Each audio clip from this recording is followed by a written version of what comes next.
বিভিন্ন দাবিতে রাজধানীর প্রগতি সরণির সড়ক অবরোধ করেছে মোবাইল ব্যবসায়ীরা। সহকর্মী রিয়ান রাফতি খোঁজ রাখছেন, আরও জানাবেন তিনি। রিয়ান, ঠিক অফিস ছুটির সময় সড়কের অবস্থা কেমন দেখছেন? অবরোধকারীরা সবশেষ কি বলেছেন?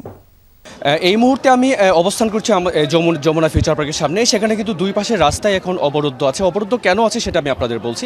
মোবাইল ফোনের ওপর যে ভ্যাট নির্ধারণ করা হয়েছিল 57% ভ্যাট, সেটার দাবিতে, সেটা যে অযৌক্তিক দাবি বলে মনে করছেন যে মোবাইল ব্যবসায়ীরা, তারাই কিন্তু এখন আছেন এই রাস্তায় এবং তারা রাস্তা অবরোধ করে তাদের যে যথার্থতা, তাদের যথার্থ যে সম্মাননাটুকু দরকার, তাদের যে দাবি দেওয়া আছে সেটিগুলোই কিন্তু তারা এখানে প্রকাশ করছেন। কারণ তারা ভাবছেন যে মোবাইল ফোনের উপর যদি 57% ভ্যাট দেওয়া হয়, এটা কোথাও নেই। তাদের সাথে কথা বলে আমি যতটুকু জানতে পেরেছি যে সর্বোচ্চ 20% পর্যন্ত ভ্যাট এখন পর্যন্ত কার্যকর আছে। তারা সেই দাবিতেই আছেন যে আমাদেরকে অ্যাটলিস্ট 20%ও যদি দেওয়া হয় সেটা আমরা পূরণ করব, বা আমরা যেভাবে ফোনের ব্যবসাটা চালিয়ে যাচ্ছি আমরা যেন চালিয়ে যেতে পারি। ক্রেতা এবং বিক্রেতা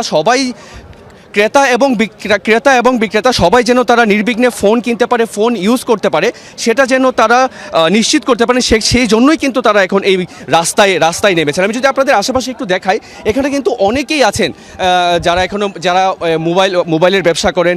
একমাত্র এটাই তাদের সম্বল। এই মোবাইল ব্যবসা করে কিন্তু তাদের পরিবার চালাচ্ছেন এবং সেই সাথে তারা ঢাকায় থাকছেন, তাদের গ্রামে তাদের ফ্যামিলি আছে, সবাইকে মিলিয়েই কিন্তু তাদের থাকতে হচ্ছে।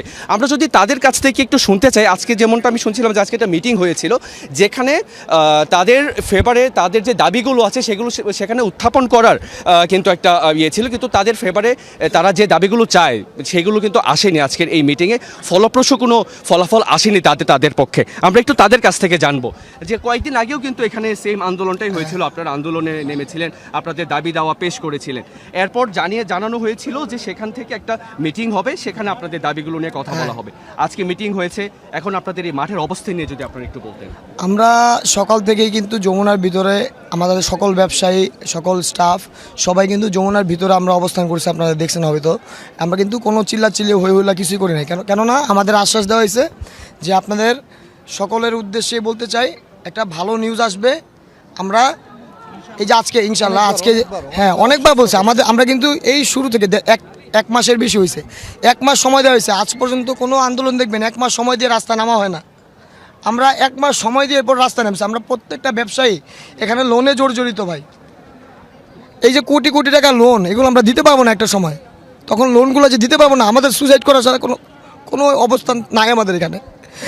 আচ্ছা দর্শক, আমরা আসলে তাদের কাছ থেকে কথাগুলো শুনে যেটা বুঝতে পারছি যে তাদের দাবি একটাই, যে ভ্যাট যেটা আছে ভ্যাট অবশ্যই তারা দিবেন, যেহেতু তারা ব্যবসা করবেন ভ্যাট তো অবশ্যই দিতে হবে, কিন্তু ভ্যাটের পরিমাণটা যেন তাদের সহনশীল হয় এবং যে ভ্যাটটা দিলে তারা যেন খুব সহজেই সেই ভ্যাটটা দেওয়ার পরও যেন ফ্যামিলি নিয়ে ভালোভাবে তারা বসবাস করতে পারেন। তাদের দাবি এটাই।